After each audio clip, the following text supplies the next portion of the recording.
Testando.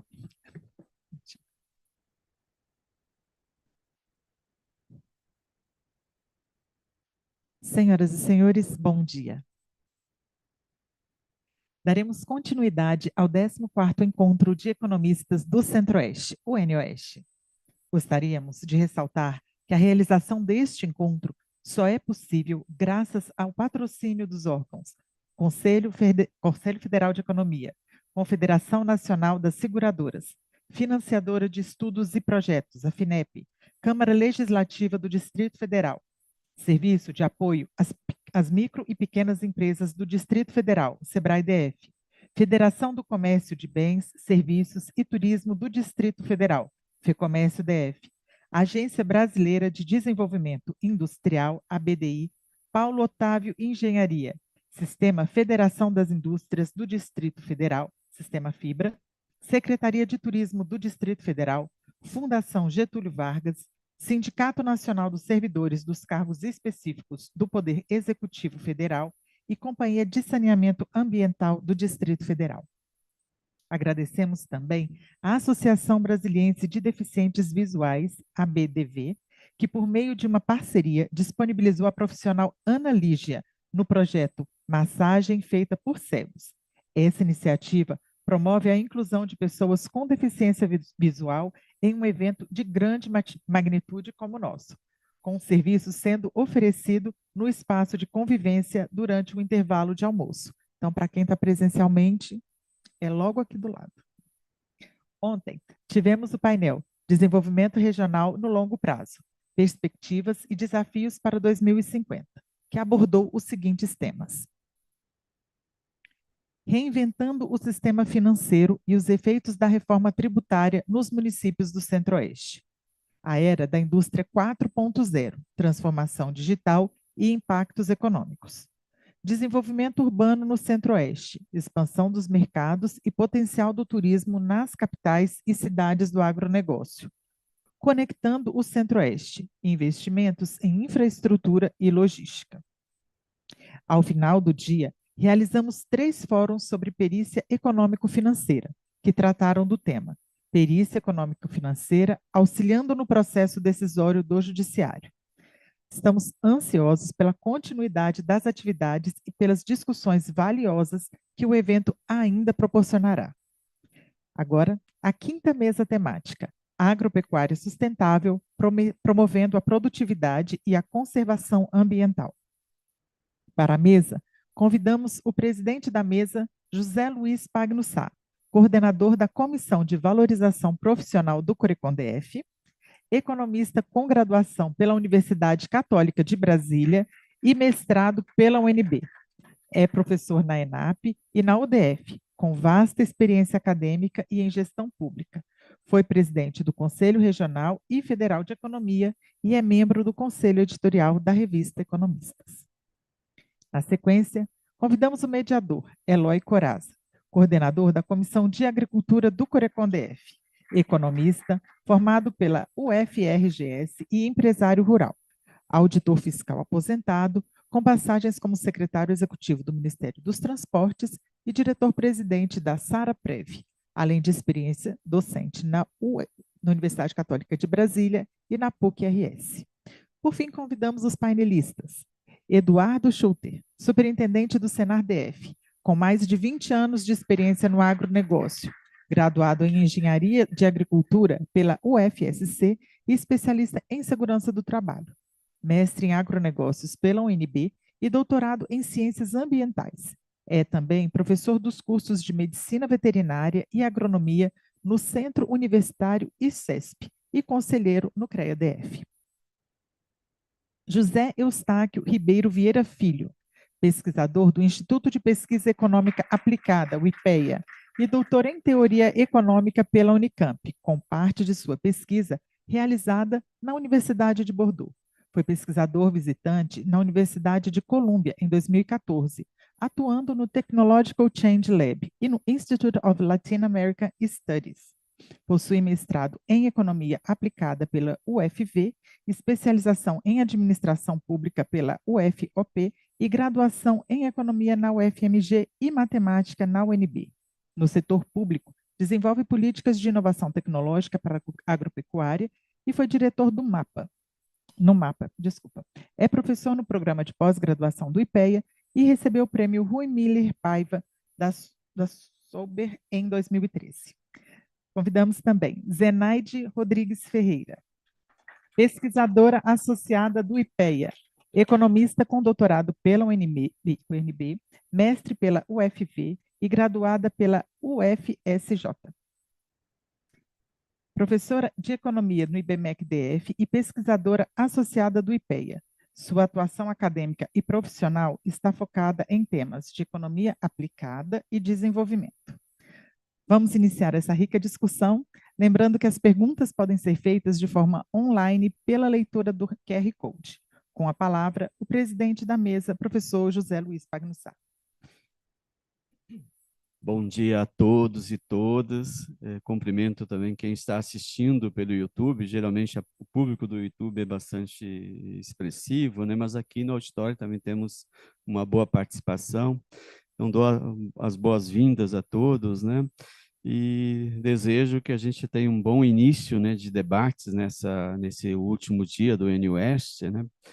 Com esse primeiro painel, com um tema bastante interessante, né, porque atende uma das grandes vocações brasileiras, que é a agropecuária, né, e, ao mesmo tempo, a preocupação que hoje assim, está na pauta, né, do mundo inteiro, né? Mas sem entrar no mérito do tema, né, eu já passo a palavra ao coordenador, né, do debate, o professor Eloy Corazza, né, também coordenador, conselheiro e coordenador da Comissão de Agricultura do Conselho Regional de Economia do DF. Ele que vai conduzir o debate e também a coordenação dos palestrantes. Professor Corazza. Bom dia a todos e todas aqui presentes. E, em primeiro lugar, gostaria de registrar a importância desses encontros da nossa região do Centro-Oeste e, em especial, com a diversidade de temas que fazem parte dessa pluralidade brasileira e, graças a Deus, todos nós aqui fazemos parte. Então, nesse sentido, nós vamos fazer agora, são nossos 3 colegas aqui que apresentam os temas, e vou passar a palavra inicialmente para a nossa doutora Zenaide, que vai apresentar sobre um aspecto do tema aí da agropecuária brasileira, principalmente na questão de sustentabilidade. Fique à vontade aí.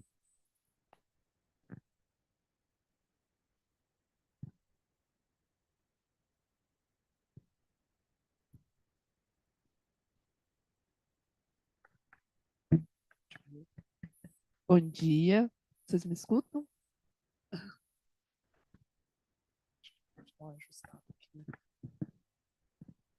Como uma boa professora, a gente gosta de falar em pé. Falar sentado não dá. Bom, como já me apresentaram, né? Meu nome é Zenaide, eu sou professora de economia lá no IBMEC, nos cursos de economia e administração, e trabalho com o José lá no IPEA, como pesquisadora associada na diretoria de estudos regionais, urbanos e ambientais. Minha formação é economia, né, desde sempre, graduação, mestrado, doutorado, e sempre atuei mesmo na área de economia agrícola, economia do meio ambiente, avaliação de política na área de agricultura. E o que eu trouxe hoje, na realidade, é um trabalho que tenho como coautor, né? Eu e o José somos coautores nele, e foi um trabalho publicado como texto para discussão, e traz bastante sobre a proposta, né, do tema da mesa de hoje. Tá? Bom, então o título, né, Sustentabilidade Produtiva e Efeito Polpa-Florestas na Agricultura. A proposta é realmente fazer um comparativo internacional, mas aí a gente tem um adendo aqui de resultados para o Centro-Oeste. Tá? A gente traz alguma coisa de outros trabalhos que foram desenvolvidos mais ou menos nessa linha. Tá? Bom, então, como eu já disse, esse esse texto é um texto que nasce de um texto para discussão do IPEA, e ele surge como uma demanda aí para a elaboração de indicadores comparáveis para a agricultura brasileira. Tá? Ele, no fundo, a gente tenta buscar entender algumas implicações importantes, principalmente relacionada a mudanças estruturais ocorridas na agricultura brasileira, e trazer um pouco também das projeções futuras de longo prazo, principalmente, assim, particularmente focando aí nas últimas 3 décadas, que é um período que a agricultura brasileira passa por transformações bastante significativas, e também considerando as exigências mais conceituais no âmbito, principalmente de segurança alimentar e de sustentabilidade. Tá? Então, para além dos ganhos econômicos que a agropecuária nos oferece, uma agropecuária mais produtiva, mais eficiente, que demanda menos recursos produtivos, especialmente, né, os recursos naturais, consiste em uma alternativa de mitigar os problemas que estão relacionados às questões de sustentabilidade ambiental.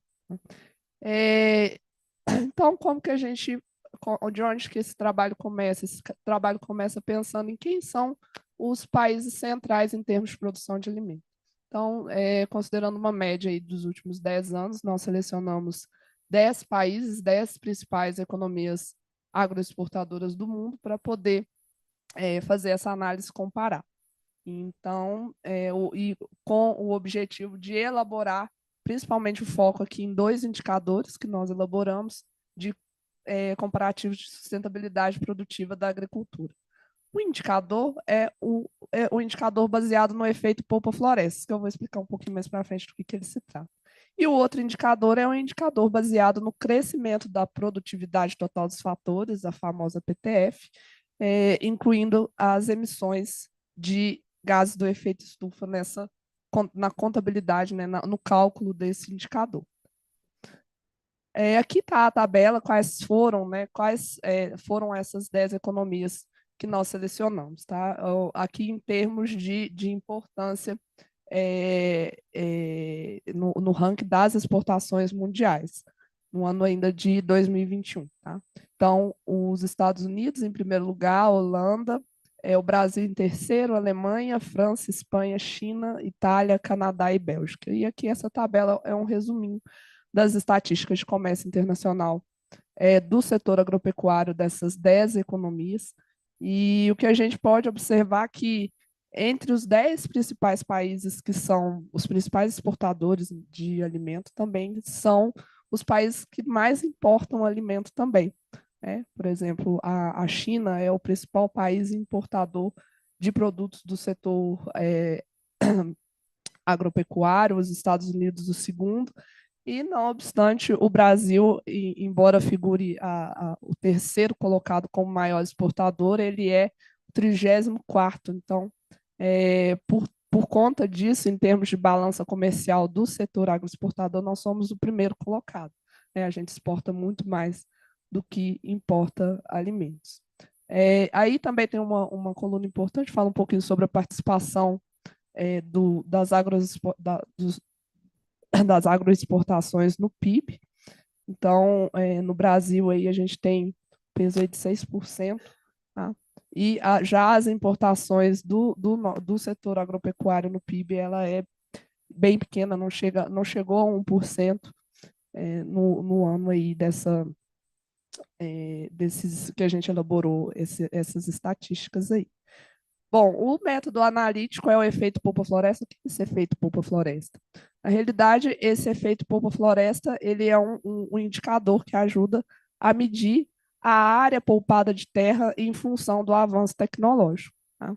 E, para tanto, para poder calcular esse indicador, a gente calcula algumas medidas de produtividade parcial. Tá?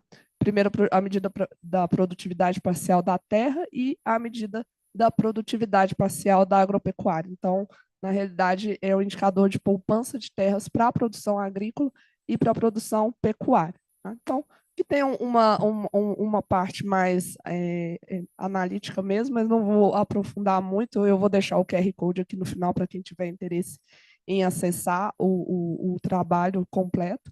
A medida de produtividade da terra é dada em termos de produção e área plantada, e a medida de produtividade da pecuária é dada em termos de peso carcaça do animal e taxa de lotação. O peso carcaça ele foi calculado pela produção dividido pelo efetivo de animais, e a taxa de lotação, o efetivo de animais dividido pela área de pastagem. Então, o efeito polpa-floresta ele é dado por aquela formulinha ali.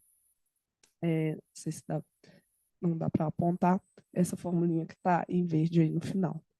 E o outro indicador, ele resume em medir a produtividade total dos fatores, a PTF, considerando a evolução de emissão dos gases do efeito estufa como um input, né, um insumo, só que um insumo que entra negativo nessa contabilidade. Então, ele busca, no fundo, esse indicador avaliar como que os países, por meio da modernização dos seus sistemas produtivos, obtiveram maior produtividade, e essa produtividade esteve aliada aí à redução dos níveis de emissões de poluentes. Então, para poder calcular esse indicador, a fórmula geral é essa aí. Então, a gente tem produção por emissão, e por esse entendimento, as taxas de crescimento da produtividade, elas podem ser dadas em termos, né, da taxa de crescimento da produção menos a taxa de crescimento dos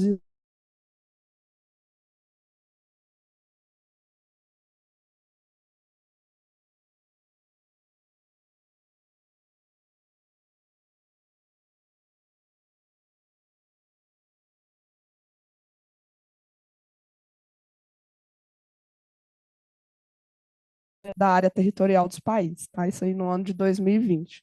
E não sei se está dando para perceber muito bem aqui, para ler os numerozinhos, mas a gente pode ver que a área colhida e a área de pastagens, ela representa um percentual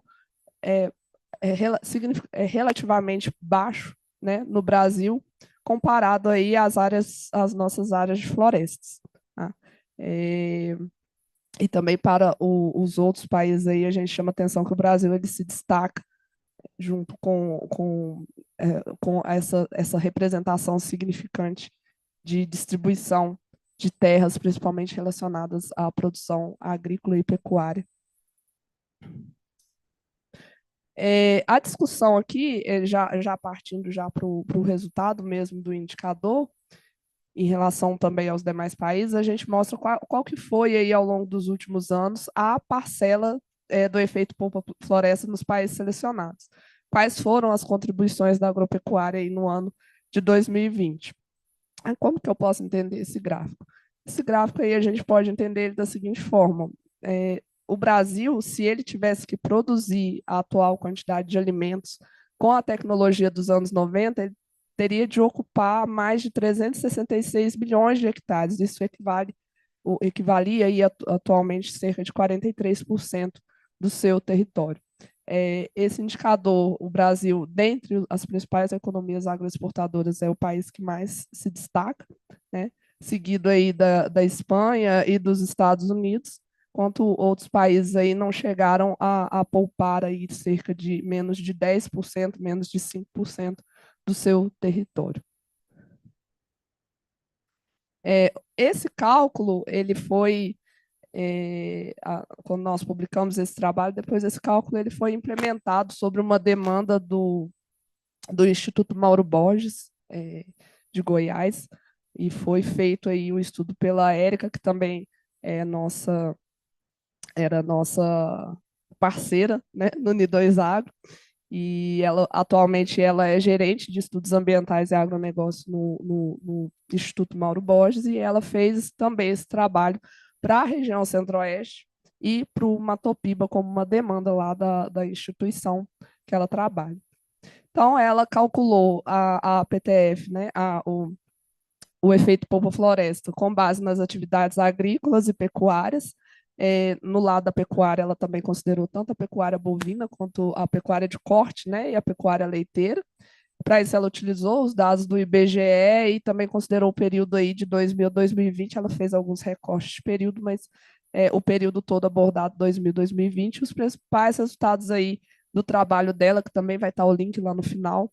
Eu resumiria aí nesses 4 tópicos geral. Então, os resultados para o efeito polpa-floresta, ela mostrou, né, que as atividades produtivas analisadas, elas geraram um resultado positivo, significativo aí para o Brasil no período analisado.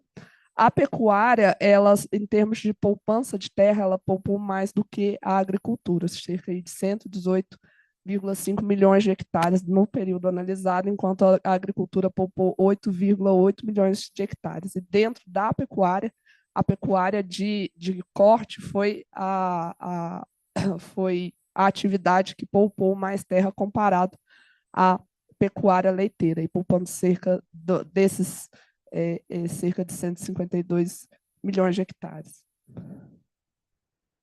O desempenho, aí aqui, especificamente para a questão do desempenho agrícola do Centro-Oeste, os estados do Centro-Oeste, aí no caso, e exceto o DF, tiveram a maior poupança na área das atividades agrícolas. Tem um mapa aí, eu omiti o Brasil para poder ficar mais claro para avaliar os outros estados, também excluí o caso DF. Então, mas no Centro-Oeste, todos os estados tiveram aí, em média, pouparam em média 6,6 milhões de hectares, comparado a 1,1 milhões de hectares em outras regiões. Tá? E o destaque da pecuária, a pecuária de corte, gerou maiores poupanças também na Bahia, no Mato Grosso e no estado de Goiás, em média, aí, poupando cerca de 28,3 milhões de hectares nesse período analisado, tá? De 2000 até 2020. E a pecuária leiteira se destacou nesse sentido nos estados, em algumas regiões do Mato Piba e também no estado de Goiás. Bom,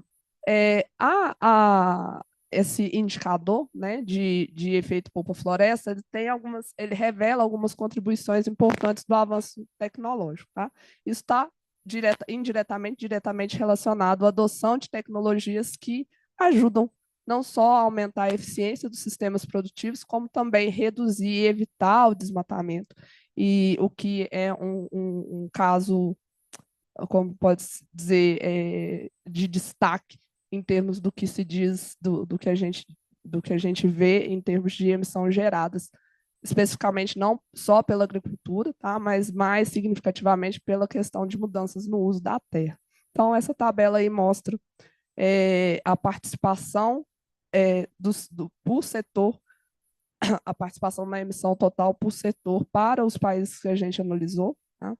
E a gente mostra aí que a agricultura, ela tem, tanto a agricultura como a geração de energia, como a mudança do uso da terra, tem uma participação importante nas emissões totais. Então, por isso também, às vezes, se vê muitas críticas, mas o que ninguém vê é como que isso tem evoluído ao longo dos últimos anos, né? Como que todas as políticas implementadas e toda a tecnologia também para o setor vem mudando esse perfil ao longo dos últimos anos. Bom, nesse sentido, o que a gente quer chamar a atenção é que as atividades de manutenção de cobertura florestal, as atividades de reflorestamento, manejo, recuperação de áreas degradadas, todas essas alternativas, elas são extremamente desejáveis para poder preservar e aumentar aí o estoque de carbono florestal. Isso tem tudo a ver, está muito relacionado com os objetivos de mitigação. Então, como fazer isso? Né? Essas ações, todas elas a gente sabe, estamos cansados de saber que isso envolve modernização completa do sistema de produção. Então, o dinamismo da produção agropecuária está diretamente relacionado com a manutenção da sustentabilidade ambiental na atividade setorial. Tá? E, embora essas estatísticas possam, às vezes, apontar o setor agropecuário como o vilão, tá? O que, às vezes, muitas pessoas não entendem é que a agropecuária ela tem sido a mais importante em termos de se mostrar como parte da solução, aí não como um problema em si. Então, ela mais tem contribuído como parte da solução do problema climático, como um setor vilão, que infelizmente é uma coisa que a gente ouve, escuta tanto por aí, dá tristeza. Então, por exemplo, quando o processo de crescimento é acompanhado de modernização, a adoção de tecnologia, a gente consegue aumentar nesse sentido, o que a gente calculou, outro indicador aqui de produção por emissão. Então, aqui a gente tem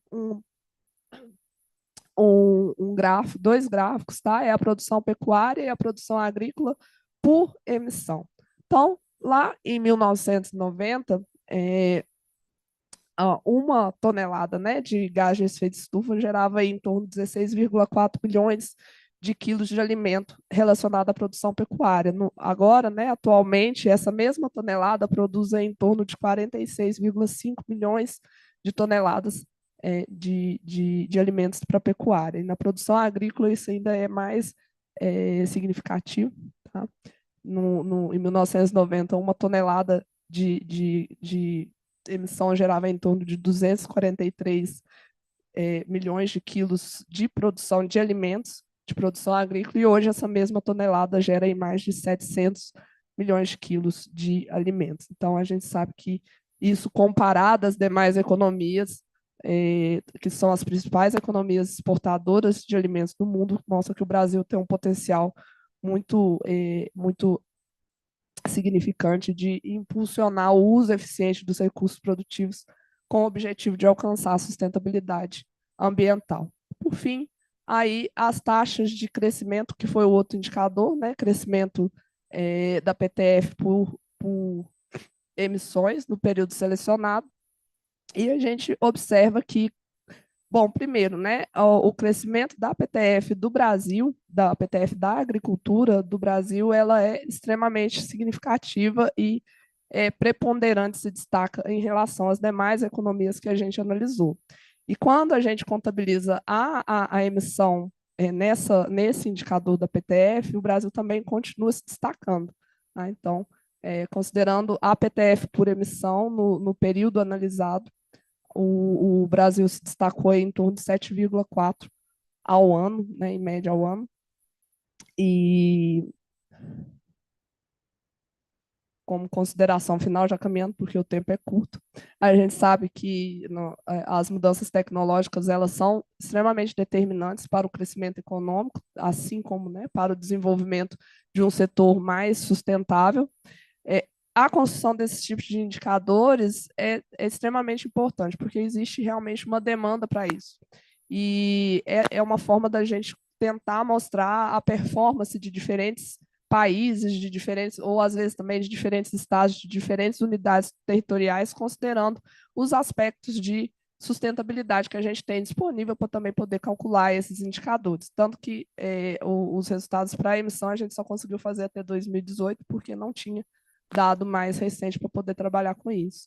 Então, a despeito do Brasil ser então um grande produtor agropecuário, ele tem os melhores indicadores de produtividade aliados à sustentabilidade, e então a gente observa, né, que existem muitas janelas de oportunidade para poder mitigar e reduzir as emissões de gases do efeito estufa.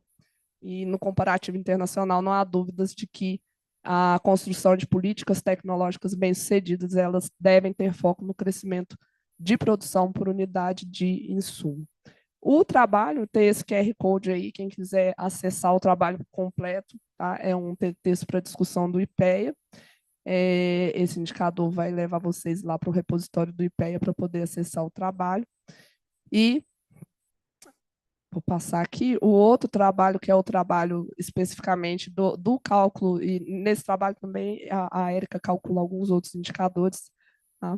Esse é o trabalho do Instituto Mauro Borges, feito pela Érica, que tem dados para o Brasil e as regiões do Mato Piba, região do Centro-Oeste, uma análise comparada bem interessante aí, quem tiver interesse em acessar o trabalho.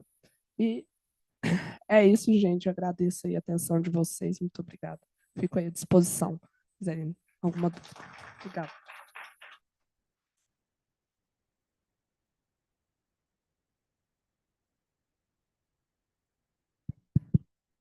Obrigado, Zenaide, pela brilhante apresentação dos resultados vinculados a um processo que vem sendo construído por diversas, creio que é importante registrar, por diversos órgãos e instituições da nossa área privada e pública. Então, é a busca da metodologia para fazer bem, cada vez melhor, a cada ano, plantio, manejo e colheita geram esses resultados. E isso temos que atribuir a nossos produtores, a todos os profissionais que trabalham neste complexo sistema produtivo. Passar a palavra agora ao nosso colega José Eustáquio, e as perguntas podem ser mantidas, registradas e, ao final, serem colocadas aqui para os palestrantes.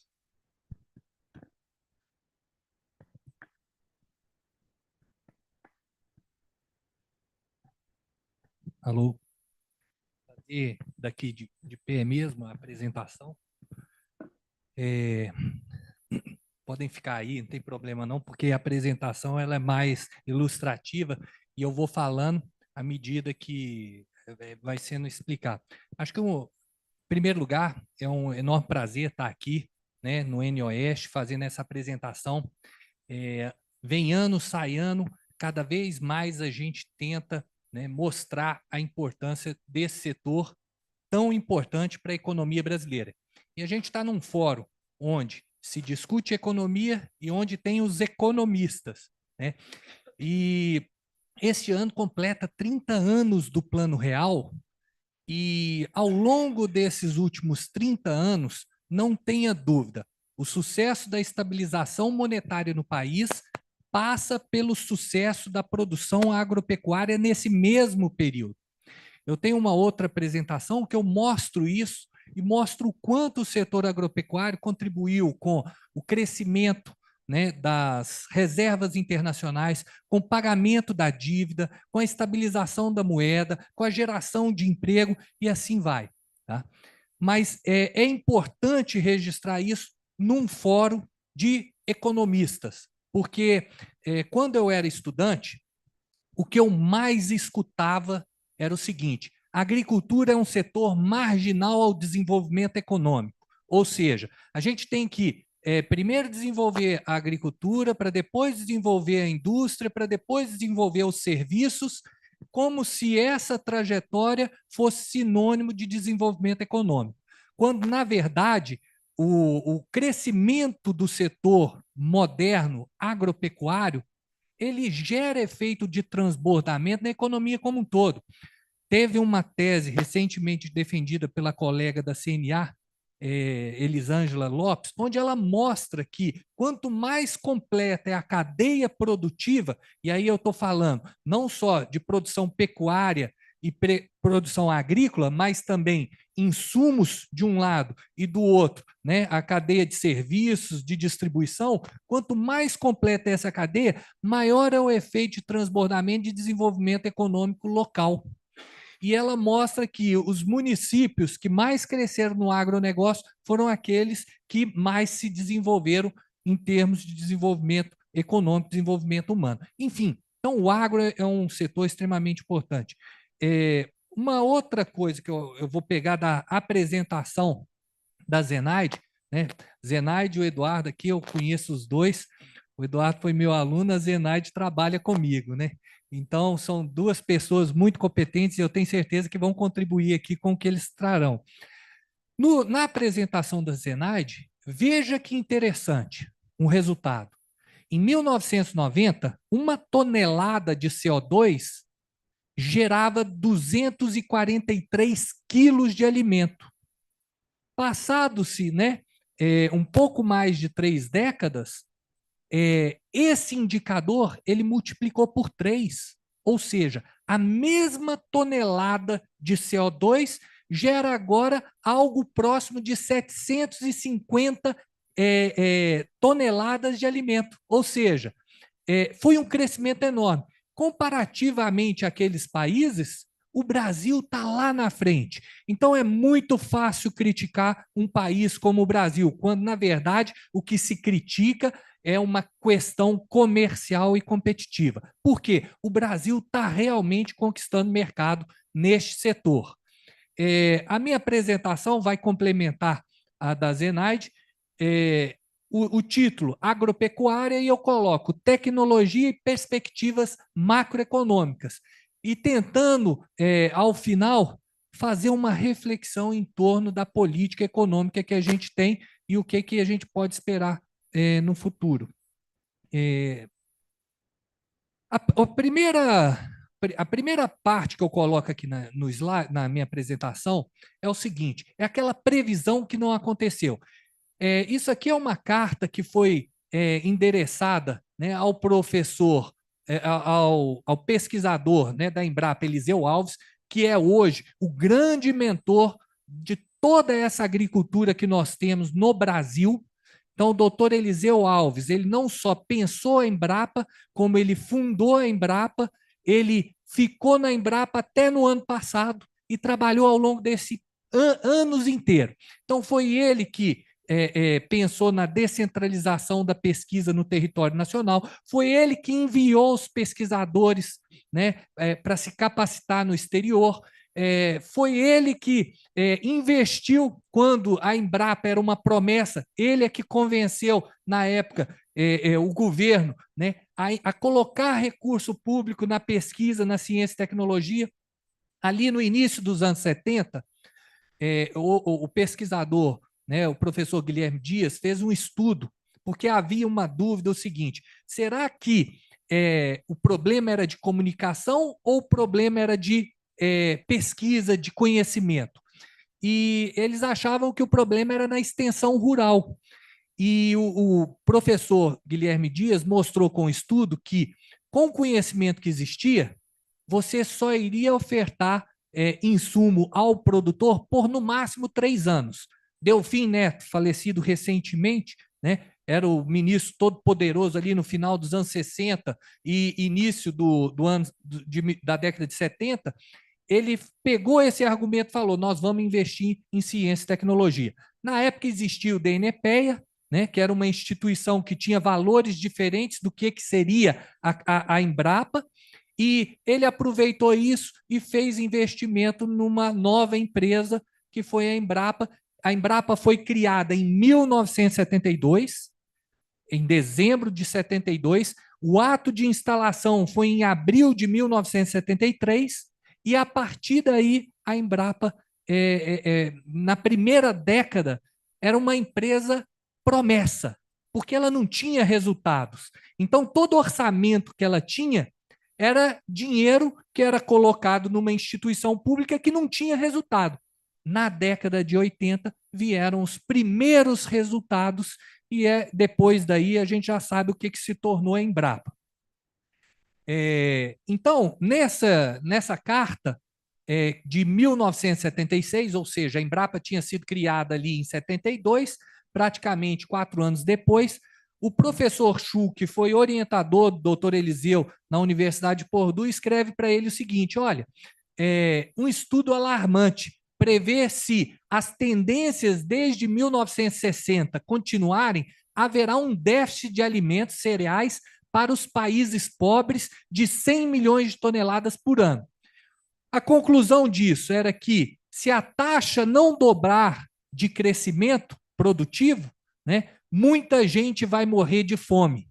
E aí ele até colocava ali uma discussão que os economistas não estavam entendendo a importância do setor na geração de emprego, renda e alimentos, né? Então, havia essa discussão. Então, essa foi a previsão que não aconteceu. Por quê?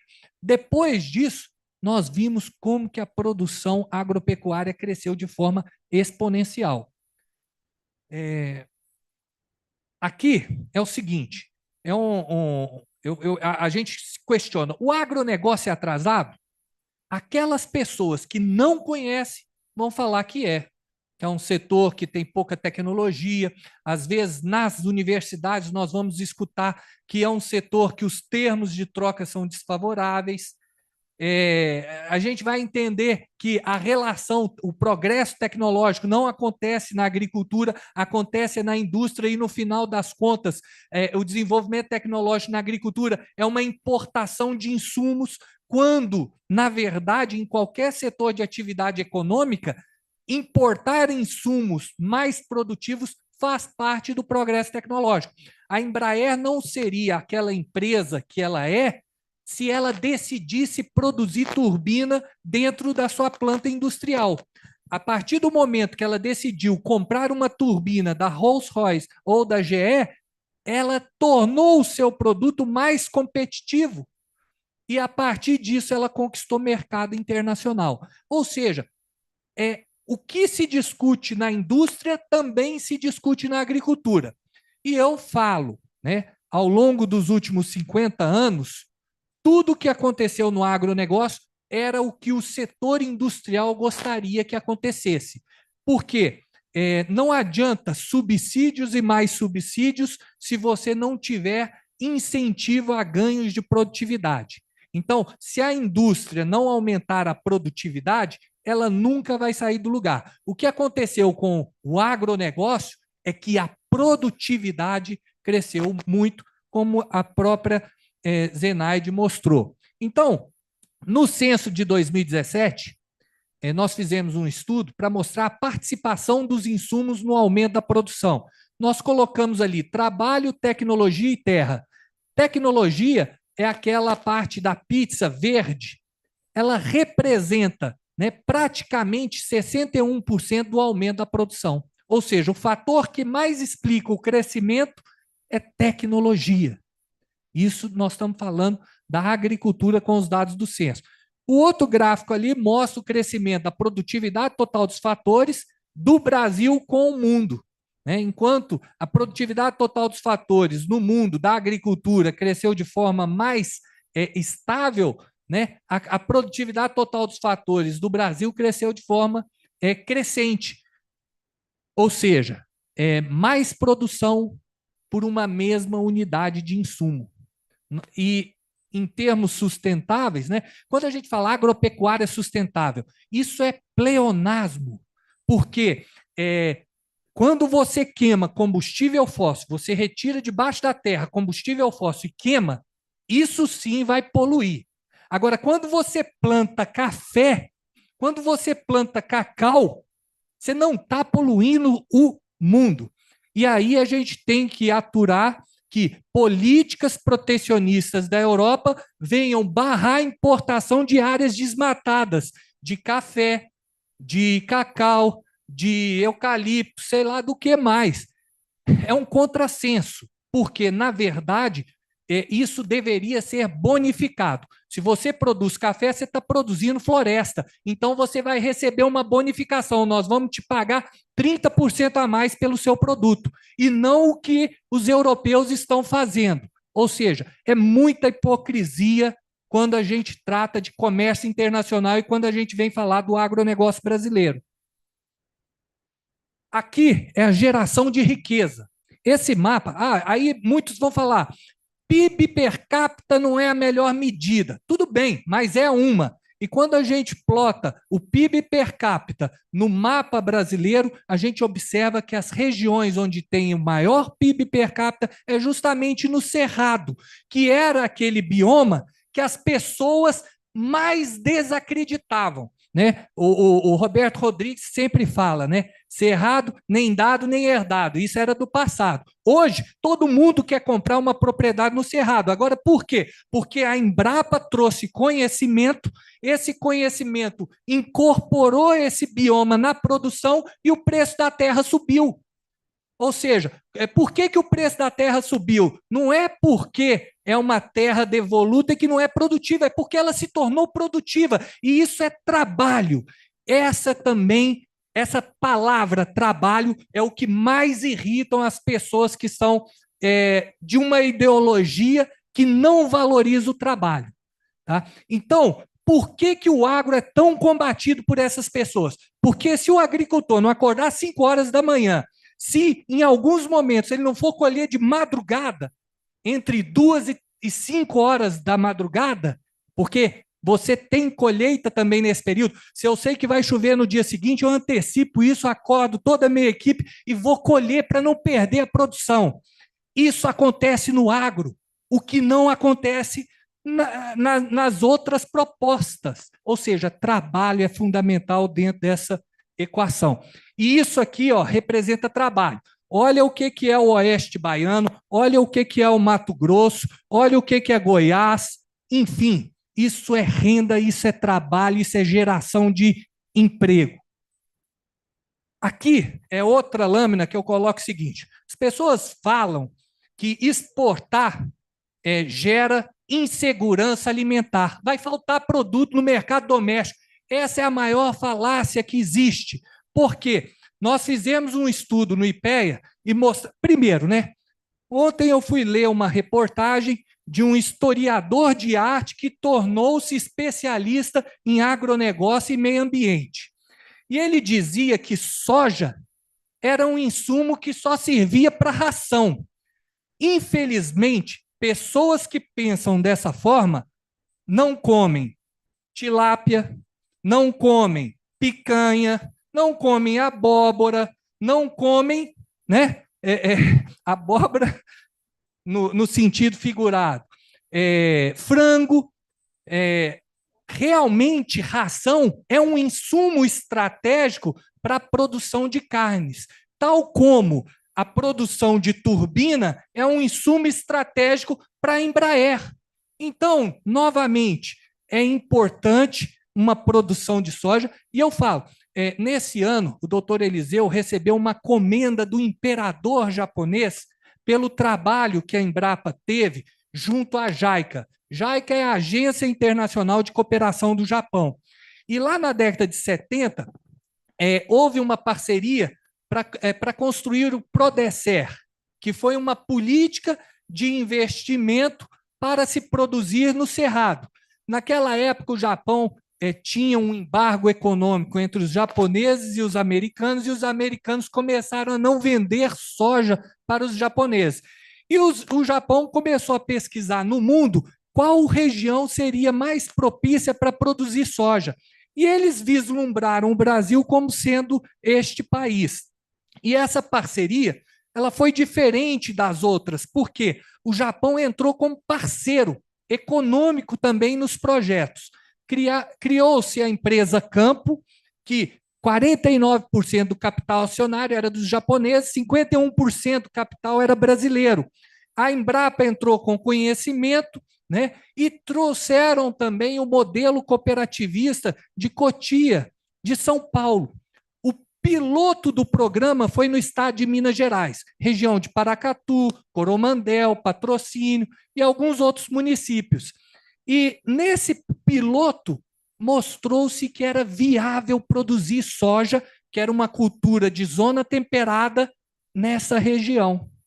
Ou seja, isso é conquista, isso é institucionalidade, isso é investimento em pesquisa, isso é agregar pessoas, é desenvolvimento.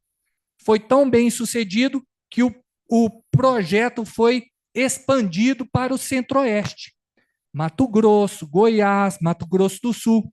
E a terceira fase do Prodecer expandiu para o Matopiba, né, para a região ali do oeste da Bahia, etc. Ou seja, passados-se ali alguns, de final da década de 70 até o início dos anos 2000, você teve Prodecer 1, 2 e 3, e você incorporou o bioma do Cerrado na fronteira produtiva com a produção de soja. Em 1990, as exportações representavam 19%.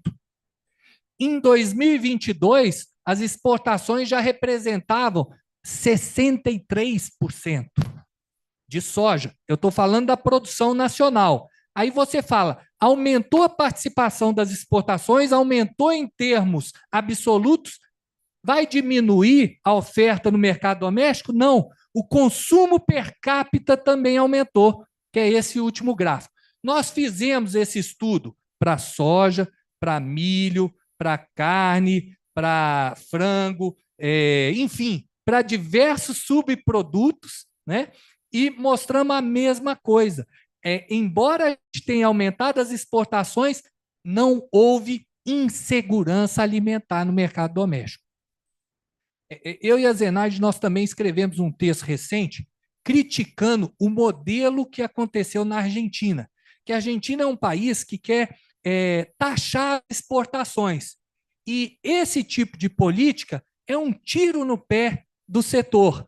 E a gente discute isso com profundidade, com dados, mostrando que é equívoco esse tipo de política para fomentar setores exportadores.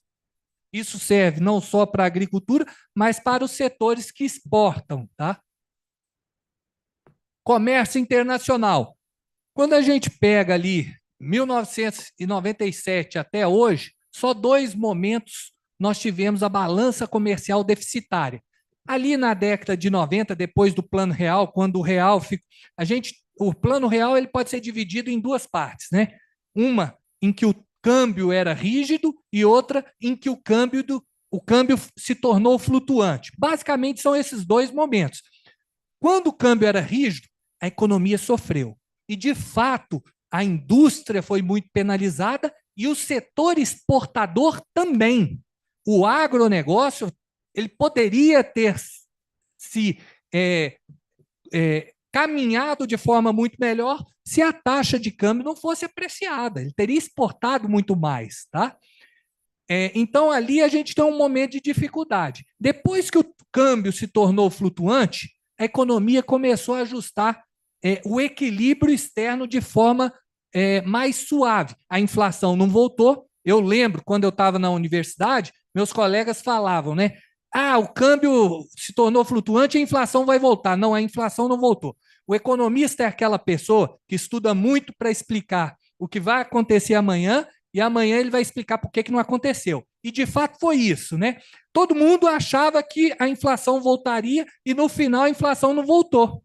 E, a partir daí, a economia começou a ficar mais forte. Quando veio o boom das commodities, as reservas internacionais cresceram, o país, a dívida, né, a dívida PIB começou a cair, ou seja, o agronegócio ajudou com o pagamento da dívida externa, o agronegócio ajudou com o controle financeiro da economia, estruturou. E aí, depois, ali nós tivemos aquela crise política, né, de 2013, 2014, até ali 2016, que foi um momento conturbado, e nós tivemos novamente déficit na balança comercial. Depois, né, que a economia volta à sua rota, nós temos um saldo superavitário cada vez maior. Quando você compara o Brasil com outros países da América Latina, o Brasil se destaca de longe. E, se não fosse o setor agropecuário, a balança comercial brasileira seria deficitária. Ou seja, o agronegócio está contribuindo de forma significativa para que a gente tenha essa linha preta aqui, bem superavitária, contribuindo com a estabilidade macroeconômica do país. Exportações, Mato Grosso, isso aí do setor agropecuário, 19% Mato Grosso. São Paulo, pasmem, São Paulo é muito importante, 17,2%. Paraná, 11,1%. Rio Grande do Sul, 9,5%. Minas Gerais, 8,6% e os demais 34%. Aqui, agora eu vou partir para a discussão macroeconômica, já que a gente está num fórum de economistas, e mostrar que as preocupações macroeconômicas podem também interferir no desenvolvimento dos setores de atividades econômicas. Nesse gráfico aqui, a linha azul é a taxa de juros. A linha pontilhada marrom, não sei qual cor que vocês estão enxergando, mas a linha pontilhada marrom é o IPCA, ou seja, inflação. A linha verde é o diferencial de juros americano com brasileiro. E a linha preta pontilhada é o índice do PIB. De fato, na pandemia, quando Paulo Guedes menciona que você vai ter um crescimento em V, e de fato foi isso que ocorreu. Tá? Os dados do PIB trimestral do agronegócio mostram esse crescimento em V. E eu divido ali, depois da pandemia, em 3 períodos. A parte verde é a política creditícia, a parte amarela é o controle inflacionário, e a última parte, mais avermelhada, é o excesso de gasto fiscal que nós observamos nos últimos 2 anos. Então, são 3 momentos distintos. O primeiro, a gente tinha que estimular a economia com crédito, juros baixos e estimular a recuperação econômica. O segundo o mundo se abre, as economias voltam a exportar, a produzir, os custos aumentam, guerra na Ucrânia, preço do petróleo subindo, enfim, a gente tem que controlar a inflação. O que acontece com a taxa de juros? Sobe. E o que acontece com o diferencial de juros americanos e Estados Unidos nessa parte amarela para cá? Ele vai diminuindo. Ou seja, a diferença dos juros brasileiros com os juros americanos vai ficando cada vez menor. O que isso representa? Cada vez menos a economia brasileira tem capacidade de atrair capitais para sua economia. Tá? Ou seja, você vai ficando cada vez mais vulnerável se você não consegue atrair esses capitais. E qual que é o cenário que a gente vai ter daqui para frente? Essa semana, a economia americana provavelmente vai reduzir sua taxa de juros. Em contraposição, o Brasil está elevando a sua. O que acontece? Nós vamos ter um aumento desse gap. Ou seja, isso vai ajudar. Só que o gasto está tão elevado que o Brasil não tem condições de reduzir seus juros, porque se reduzir, a inflação vai explodir. Tá? Então, a gente está entrando no... Se elevar o gasto público ou se aumentar a tributação, então teremos baixo investimento, elevada inflação, tendência à desvalorização cambial e reduzido crescimento.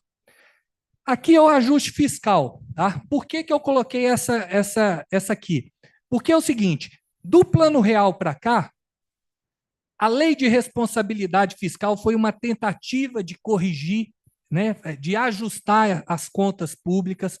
Depois, né, ali em 2014, nós tivemos as pedaladas fiscais, que foi um problema, e para contornar esse problema, foi criado o teto dos gastos, porque o ajuste fiscal era importante dentro dessa equação.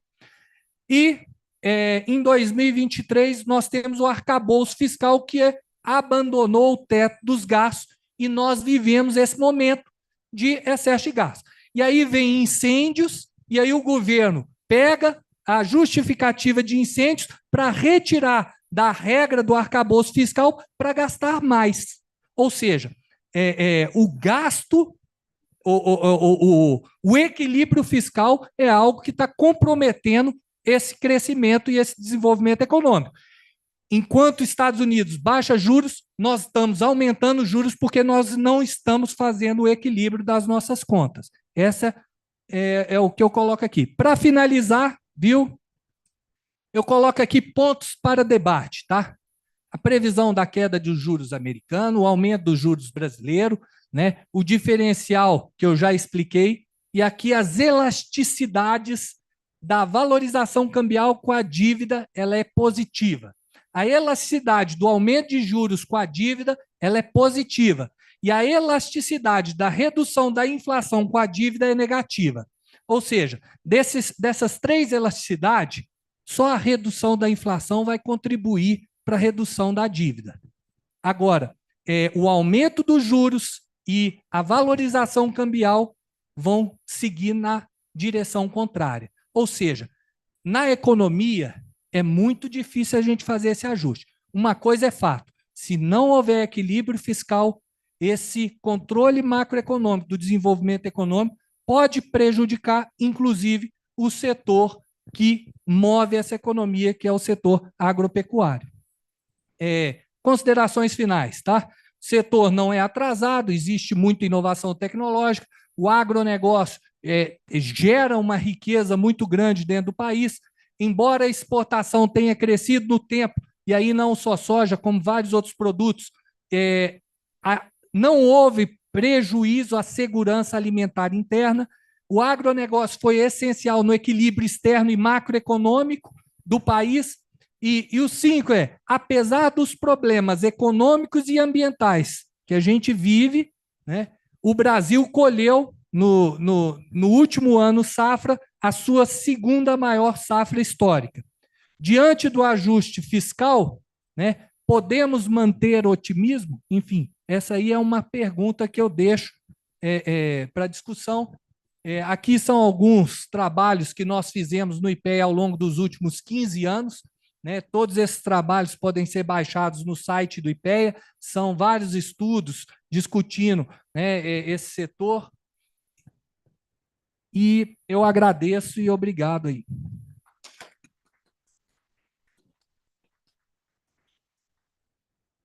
Obrigado, José Eustáquio, pela excelente apresentação, colocando a nossa posição do agro brasileiro no ambiente internacional. E passo a palavra agora ao nosso ilustre Eduardo, que superintendente do Senar aqui do DF. A palavra é sua. Bom dia a todos.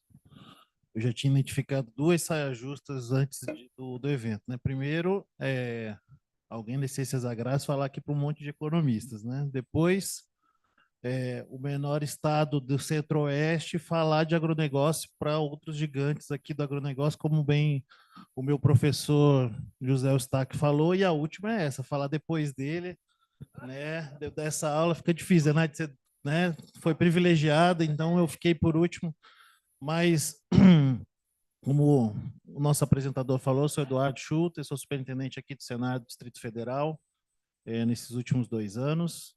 Eu venho do campo para a parte de gestão também, uma passagem acadêmica, então conheço o agronegócio aqui do nosso Distrito Federal tem 10 para 11 anos, quando eu migrei de Santa Catarina para cá, então vou tentar trazer um pouquinho da visão do agro aqui do DF, né, de como o agro do DF conseguiu se inventar, né? Muita gente tem visão, talvez de outros estados aqui, que no DF a gente não tem agro, até fiquei triste na apresentação da Zenaide lá, que ela foi excluído o DF, né, dos dados, mas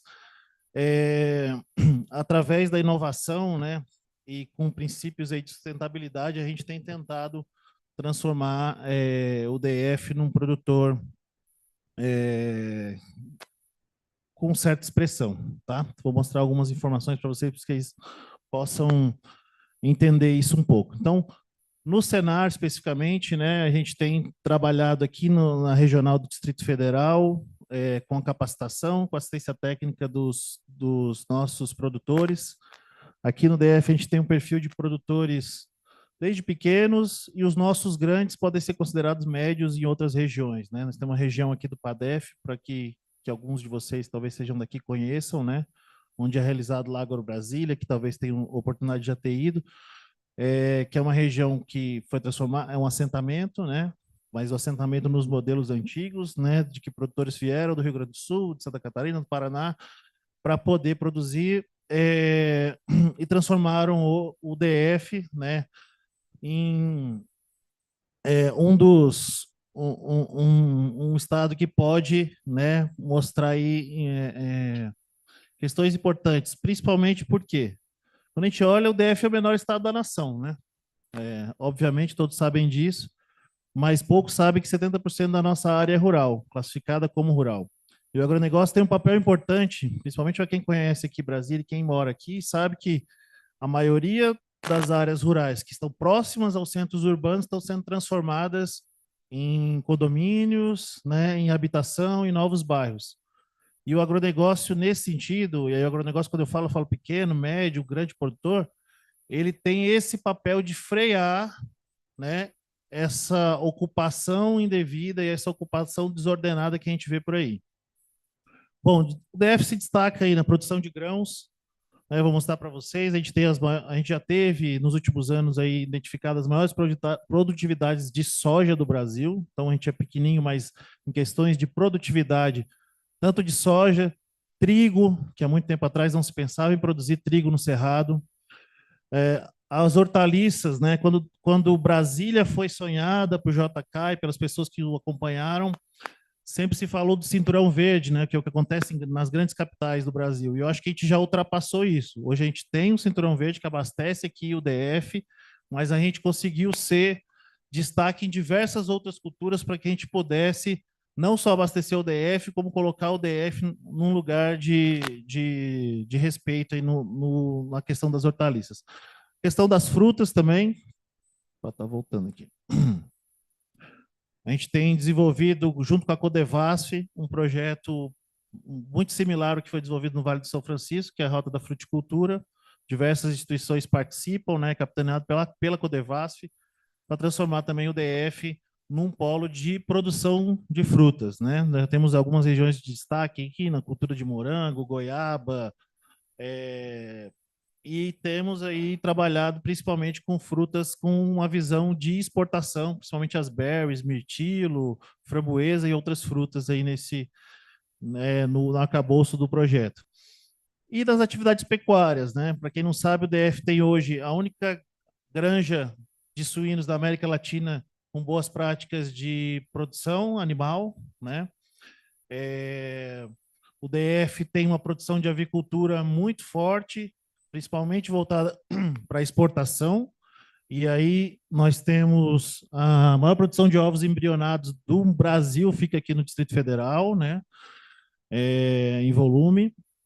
Mas temos também, né, junto aí com os outros nossos parceiros do Centro-Oeste, alguns desafios que são as secas prolongadas, né? Nós estamos aí na maior seca da história do DF, né? Desde 1963, né?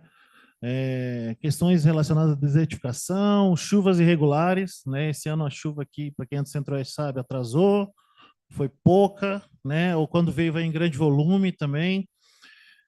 Mas temos aí altas produtividades, agregação de valor e um trabalho muito forte aqui no nosso mercado interno. Bom,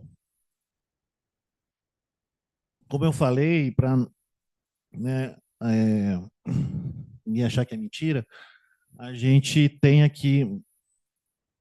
Tem laser aqui? Acho que ele não aponta lá. Mas a primeira, assim, eu trouxe algumas reportagens, ficou meio ruim aqui a escrita, mas aqui, por exemplo, a melhor cachaça do Brasil em 2023 é uma cachaça aqui do Distrito Federal, aqui da Fercal, que é a cachaça Remedim, para quem não conhece, né? Foi eleita pelo prêmio, é um nome bem sugestivo, né? Uma cachaça aqui do Distrito Federal foi eleita pelo prêmio artesanal da CNA, né? É uma degustação às cegas, né? Então, são cachaças do Brasil inteiro, então tem muitos estados que são tradicionalmente produtores de cachaça que ficaram para trás, é a cachaça, inclusive, que usa cana orgânica. Vinho, nunca se pensou em produzir, quem olhava anos atrás, que a gente teria uma cadeia de vitivinicultura aqui no Distrito Federal. Hoje nós temos, além de, aqui a Vinícola Brasília, fica ali no PADEF, né? Convido todos aí a conhecê-la. E na oportunidade também, o ano passado, no prêmio da CNA, um vinho desta vinícola ali, da vinícola do Ronaldo Triaca, né, que é um vinho chamado... Lembra, Luiz, o nome do vinho? Seu Claudino, né? Foi eleito também, lá do Rio Grande do Sul, o melhor vinho do Brasil, né? Então, quando a gente compete com esses outros estados tradicionais, aí lá no Rio Grande do Sul, um vinho do DF foi escolhido o melhor vinho do Brasil, então isso também é às cegas, né? Café, né? O café Minelis, também outra cultura aqui, como citou bem o professor, né? Que dizem que não tem valor agregado, né? O café também escolhido em Nova York, o melhor café do Brasil, concorrendo com outros 30 cafés de Minas. Então, quando a gente começa a analisar aqui a estrutura do DF, apesar de ser pequena, as questões de inovação e sustentabilidade são bem presentes, porque quando você tem pouca área, você tem que ser bom no que faz. Então, você tem que trabalhar muito bem, né, com a produtividade, trabalhar muito bem com tecnologia. Aqui mais outras citações, né, aumento da produção de grãos aqui, onde o DF foi a região com maior produtividade de soja, né, a avicultura também, como eu citei para vocês. Aqui também produção livre de febre aftosa. Então, o trabalho que a gente faz como Senar, e aí eu digo como federação, a quem eu estou representando aqui, né, da Agricultura e Pecuária do Distrito Federal, é um trabalho para que a gente possa, né, através da inovação, ser um produtor um estado que se destaca. Bom, o que a gente vê como práticas inovadoras no agro aqui do DF, né? Principalmente a questão do uso de soluções digitais, né? Tecnologias, inovação para otimização dos recursos hídricos, né? A maioria das nascentes, né? O DF, o Planalto Central, que é a grande caixa d'água do Brasil. Então a gente tem um papel importante na manutenção dessa água, né? E a gente só consegue fazer agricultura, como bem a Zenaide falou, né? Muitas vezes tem esse mito que o agro é irresponsável, e agora com essa questão das queimadas, então chega a ser ridículo o que é postado aí, o que é colocado como agro como grande vilão, né? E o que a gente vê aqui, que a gente conhece da realidade dos nossos produtores, é que estavam todos apreensivos e todos correndo atrás de apagar os focos de incêndio que existiam, e não de produtores que colocam fogo nas suas próprias propriedades. Então, a questão da otimização da produção e principalmente do uso de tecnologia, né? Nós temos trabalhado com... Ontem eu estava a campo, e a gente estava testando uma nova tecnologia agora que usa nanotecnologia, né? É um fertilizante com nanotecnologia para aumento da produção de tomate e morango. E aparentemente já essa tecnologia, não tem os dados ainda finais, mas cerca de 30% a 40% maior mais de produtividade no morango e no tomate, aqui na região de Braslândia, né? Outra tecnologia que a gente está trabalhando com o Hub da CNA é uma tecnologia de identificação do gado por facial, né? Essa mesma identificação que a gente tem quando entra num prédio aí nas instituições, né? Ou do celular, para identificar lá o bovino, né? E ver toda a questão corporal, de carcaça, né? Desculpa pelo exemplo, tá, professor? Bom, outras questões voltadas à agricultura de precisão, né? De usar os defensivos agrícolas, né? Com mais precisão, os defensivos certos, né? E, consequentemente, aumento de produtividade. Questão de sustentabilidade, como eu falei para vocês, uso racional da água, né? Adaptação ao clima, como falei, até as culturas, né? Identificar as mudanças climáticas e a adaptação a isso.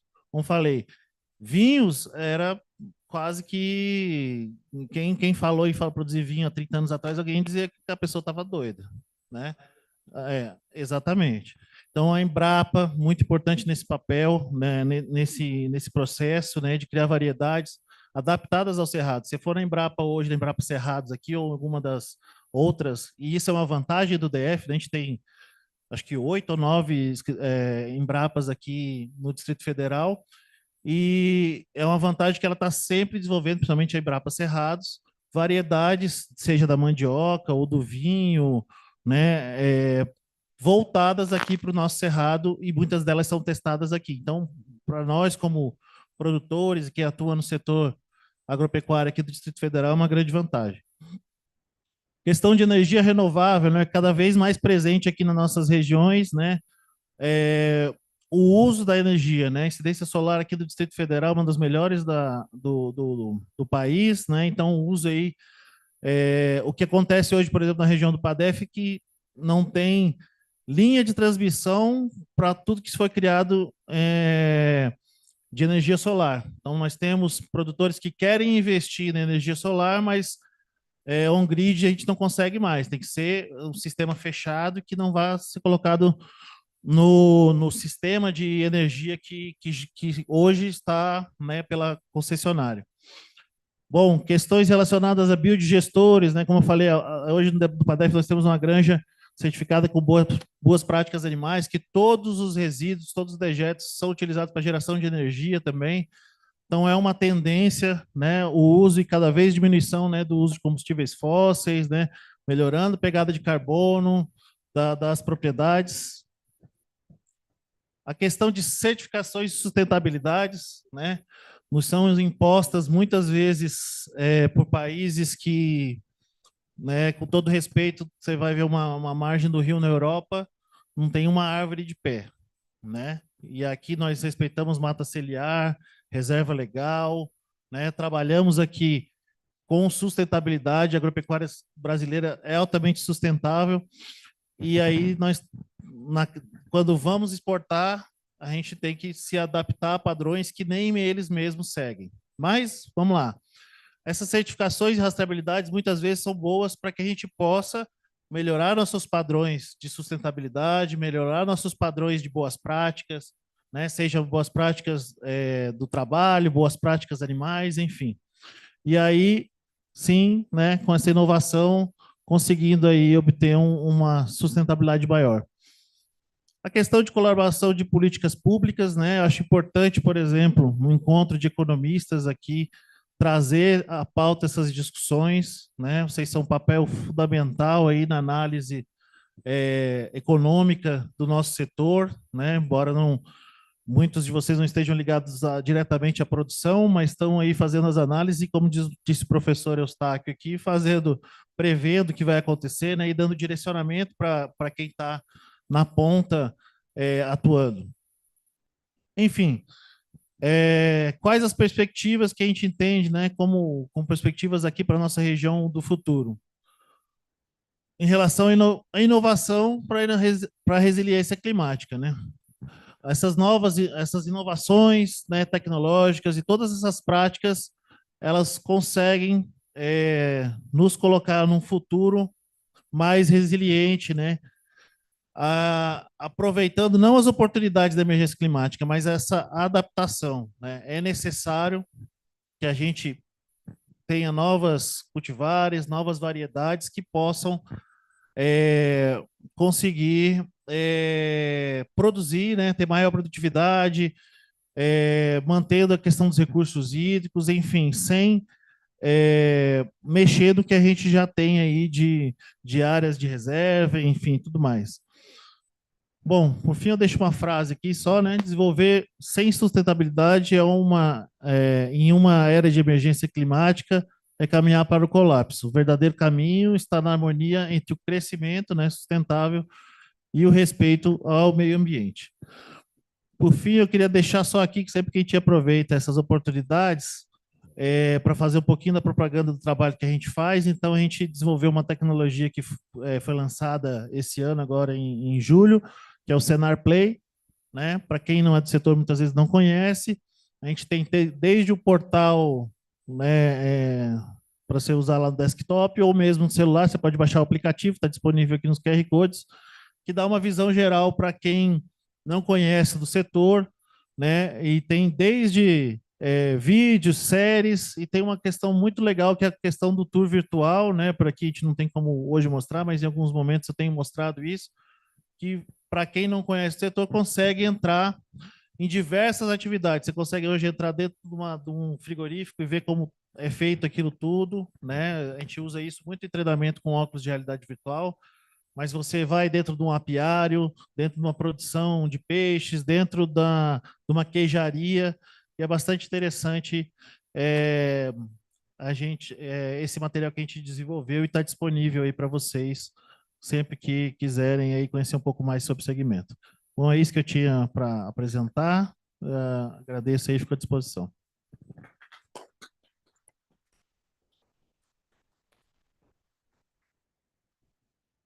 Muito obrigado, Eduardo, pela brilhante apresentação, e a todos os presentes, creio que deu para, nessas três apresentações, deu para fazer a ligação desde o processo produtivo, como ele é feito dentro das unidades, aqui, com a exposição do Eduardo, até os aspectos dos resultados que todo esse processo do setor agropecuário brasileiro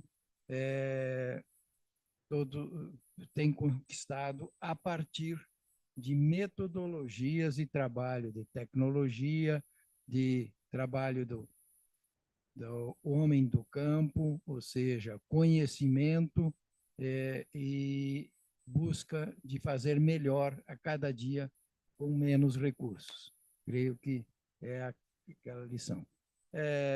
Dado a questão do tempo, nos pediram aqui, poderíamos limitar aí a 3 questões, e aqueles que tiverem interesse em outras questões possam ser encaminhadas através do QR Code aqui para os próprios apresentadores. Então, Aberta a palavra para 3 colocações.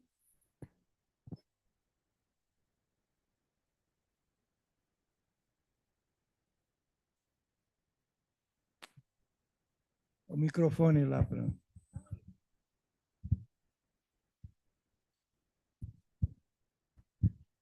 Bom dia. Ontem foi falado aqui que o Eduardo, que acabou de falar agora, né, Eduardo, da questão das queimadas das queimadas das pessoas que está sendo colocado que são feitas queimadas, né? Eu não sou do agro, tenho 1.000 metros de um pedacinho de terra tentando produzir alguma coisa. O que a gente percebe, a gente que é leigo? Ontem foi falado aqui que ainda existe uma cultura de tradição de produtores que ainda queimam. E, por exemplo, onde eu estou, é uma região, até você colocou aí condomínios, é uma coisa que a gente se preocupa, porque realmente a gente vê que isso vai, né? Mas o que a gente percebe? Existe ainda essa cultura da queimada. Então, a gente passa e vê muita queimada, mas muita mesmo.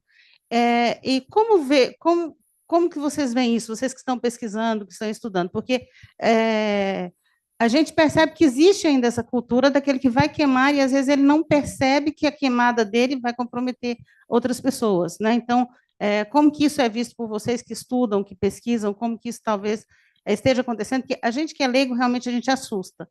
E assusta quando você vê aquilo, uma imensidão de terra queimada, né? Seria nesse sentido. Bom, qual que é a região? Só para... Aqui tá funcionando. Ah, Alexânia. Tá, perfeito. Bom, todo segmento tem pessoas boas e pessoas ruins, né? Mas, assim, o que a gente vê de maneira geral, o produtor rural é muito preocupado com essas questões, né? O uso de queimada, né?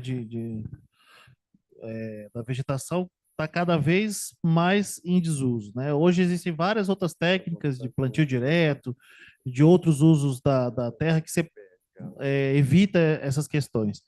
E pelo tudo que acontece depois, né? E como você falou, não só a propriedade dele, de outras propriedades, a gente tem visto que isso tem diminuído. Quando eu me refiro ali a se atribuir ao agro isso, é porque, de maneira geral, parece que isso acontece só por causa do agro, né? O que a gente vê é que, na maioria das vezes, acontece ou por incêndio criminal mesmo, né? Pessoas que não têm, fazem por fazer isso, ou tem alguma outra intenção, né? A gente viu outro dia aí algumas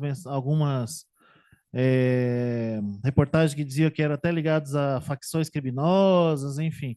Então a gente vê, houve de tudo, né?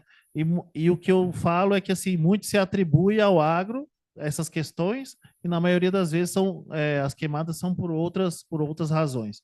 O produtor rural, muitas vezes, o que a gente vê da realidade que eu vejo aqui, está preocupado em estar apagando incêndio, né? Vários produtores que tiveram focos de incêndio próximos às propriedades deles, ou mesmo dentro deles, estavam lá para apagar incêndio, não para colocar fogo, né? Eu tenho vários casos aqui, a gente comentava aqui mais cedo, de vários produtores, colegas aqui que têm sofrido com isso. E aí também, lógico, que a gente está passando por uma seca histórica, e qualquer fagulha hoje em dia está virando incêndio, né? A gente vê aqui a própria Floresta Nacional aqui de Brasília, e certamente não é ninguém ligado ao agronegócio que está colocando fogo ali, né? Mas, lógico, né, você vai ter, de repente, uma pequena parcela que, infelizmente, ainda não entendeu que essa é uma prática que não é benéfica, né? Fazer um comentário, que é o seguinte,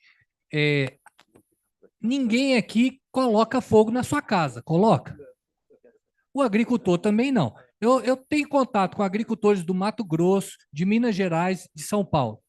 Todos eles, é o que o Eduardo falou, estão preocupados com os incêndios. Por quê? Se queimar tudo, pode queimar inclusive a sede da fazenda. Então, eu acho que essa história de querer falar que o agricultor faz isso, não é errado. Agora, o que existe? Você apaga fogo com fogo. Então, existem técnicas, inclusive o Corpo de Bombeiro ensina isso. Então, você usa fogo de forma preventiva. Você tem uma queimada vindo numa direção.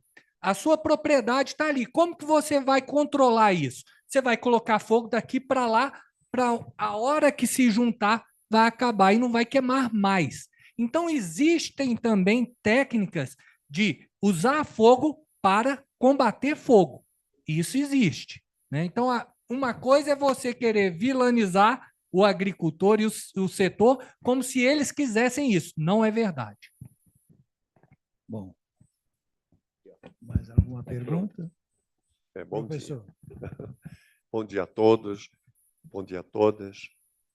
Em primeiro lugar, a mesa super interessante, importante, Pagnussá, aqui meu colega de muitos outros eventos, e trazer uma mesa sobre agricultura, sobre pecuária, eu acho foi importantíssimo. Eu estava sentado ali à mesa e me veio um saudosismo da Universidade de Brasília, porque eu estudei na UFMT em Cuiabá.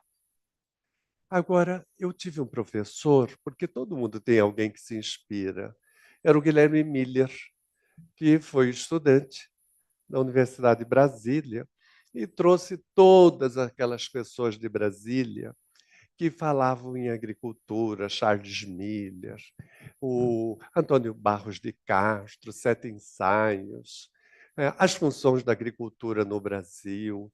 Aí em Mato Grosso estava entrando e éramos assim seguros, porque era como se fosse improdutivo, as terras não serviam mesmo para nada.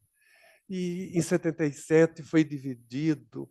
Aquela divisão foi um transtorno para Cuiabá. O que vai fazer?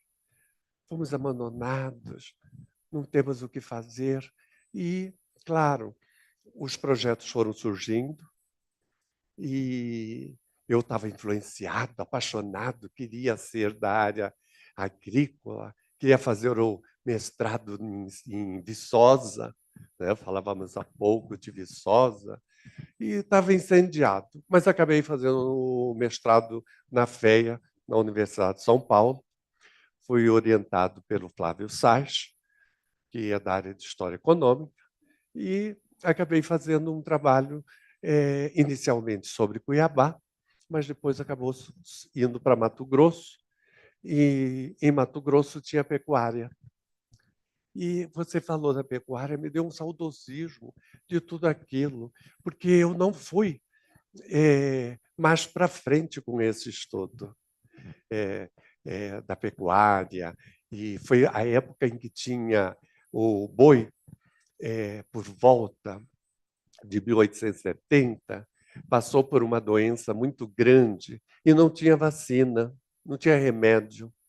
E era a epizootia que se chamava. E engraçado que foi na mesma época em que surgiu o HIV. E o boi ele sofria tanto que ele ia emagrecendo, ia morrendo, e aquela expectativa de encontrar uma vacina para o HIV. E, ao mesmo tempo, eu comecei a sofrer querendo encontrar nos documentos uma vacina para o boi. E que depois encontrou o Protozan, só que o Protozan não tinha técnicos suficientes. Mas eu acabei escrevendo esse trabalho do extrativismo à pecuária, que eu conheci um pesquisador canadense que dá aula em Kentucky e fez um trabalho maravilhoso sobre a pecuária, que é o Robert Wilcox, não sei se vocês conhecem. Ele fez um grande trabalho para Mato Grosso. Então, de modo que eu não vou me alongar, mas a pecuária ela também faz parte da história de Mato Grosso em todas as áreas, inclusive nas artes plásticas, que temos um grande artista que trabalhou a bovinocultura, ainda trabalha, Humberto Espíndola, que pinta o boi sobre vários aspectos. Então, sua fala, José Eustáquio, foi provocadora, daria um debate aqui, não esses debates curtinhos com horas programadas, mas daria um debate de uma mesa, assim como o seu projeto e o seu, porque eles são provocativos. Provocativos, inclusive, nesta nova era que nós vivemos de incêndios, em que eu li um artigo recente que o fogo de amigo virou inimigo. Muito obrigado. Bem, creio que nós podemos, Bom, então, dar só uma última. Aqui, ó. Oi. Aqui na frente. Oi. Perdão. Eu vou tentar ser bem breve. Eu queria ouvir do José Eustáquio uma opinião dele sobre... eu vi muitos pontos positivos do agro, né? Principalmente na questão da exportação e tudo. Só que existe uma crítica da indústria, e eu falo assim, do industrial exportador, né? De que o Brasil é exportador de commodities, né? E assim, e que a balança comercial ela fica favorável, ela tem pontos positivos no sentido, o agro ajuda muito nisso, mas por que que e se o Brasil quisesse, de fato, pegar todos os grãos de soja que ele produz em várias regiões do Brasil, né? Se ele quisesse, de fato, colocar, industrializá-lo aqui, se não beneficiaria mais, né? E se, de fato, houvesse esse investimento em colocar o beneficiamento dos grãos de soja e com outros bens também do agro, ao invés de exportar in natura em várias regiões, se de fato não melhoraria essa balança comercial, esse beneficiamento, porque existe esse desincentivo, né, ao beneficiamento do in natura, que é exportado. Tá. Oi?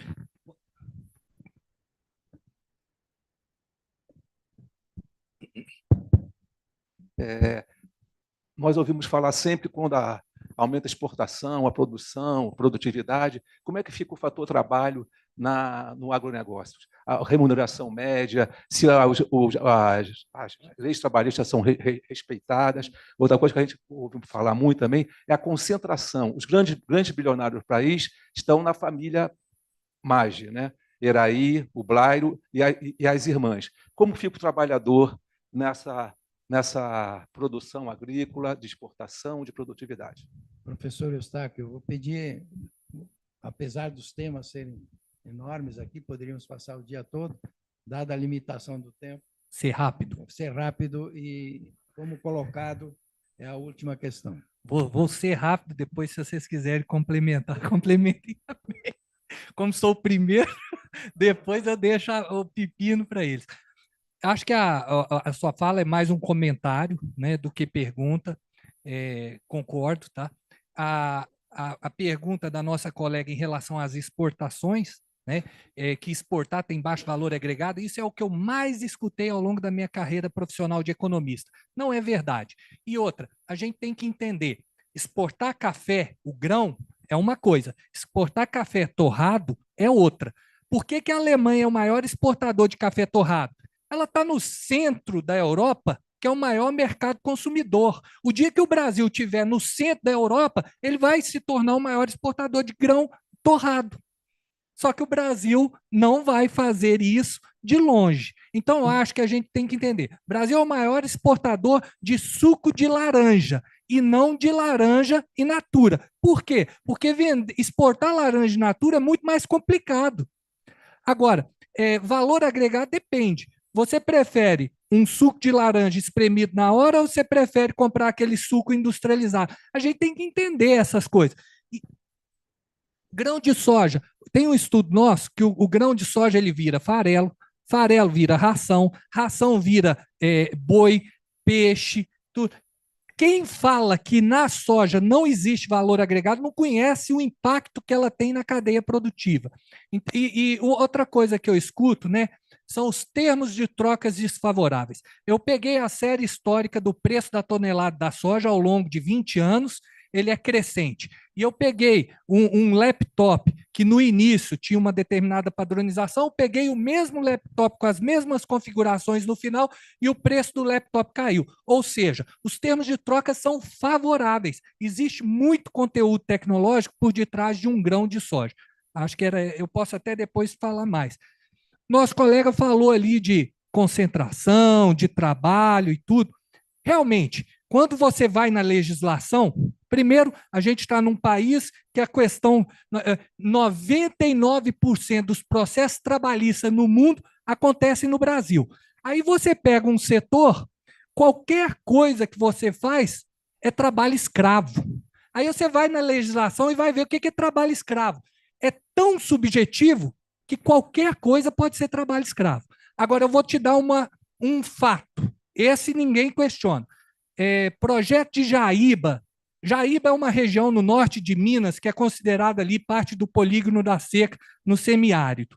E Jaíba é uma região muito pobre do estado de Minas. Na década de 70 e 80, eu lembro quando eu assisti o Jornal Nacional, né? O Jornal Nacional começava assim: aquelas crianças não têm futuro porque trabalham nas carvoarias. E aí pegavam as criancinhas assim, de 4, 3 anos de idade, trabalhando dentro daquelas carvoarias. E aí você andava nas estradas de Minas Gerais, aqueles caminhões com aquele monte de carvão quase tombando. Essa era a realidade daquela região. Tinha 10, 20 mil habitantes. Hoje, você vai em Jaíba, tem mais de 70 mil habitantes, todos vivem de fruticultura, exportam limão para a Europa, maracujá para todo o país, banana que você come aqui vem de lá.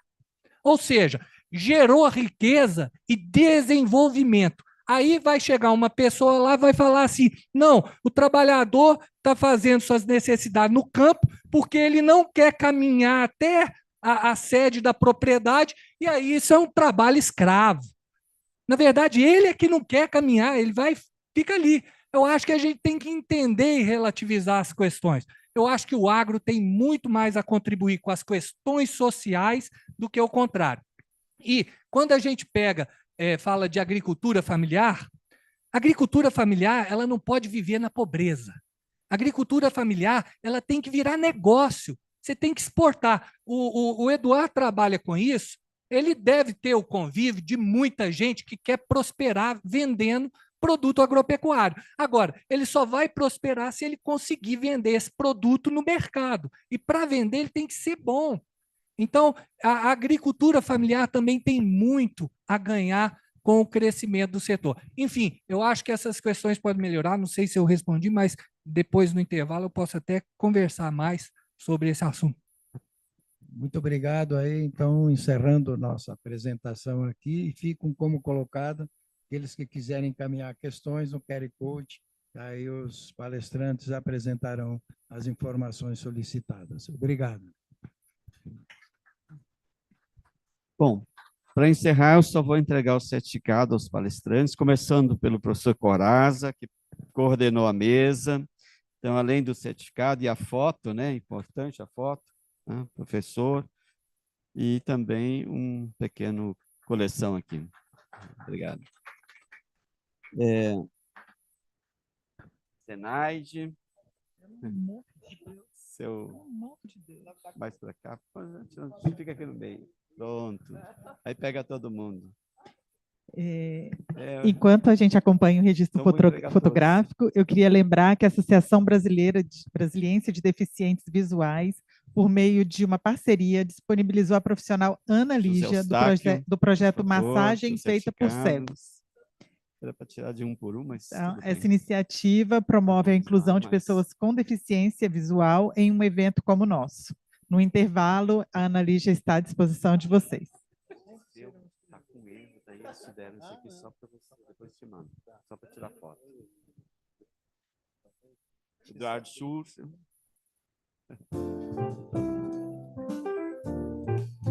Teremos uma pausa, também um coffee break de 10 minutos. Até já já.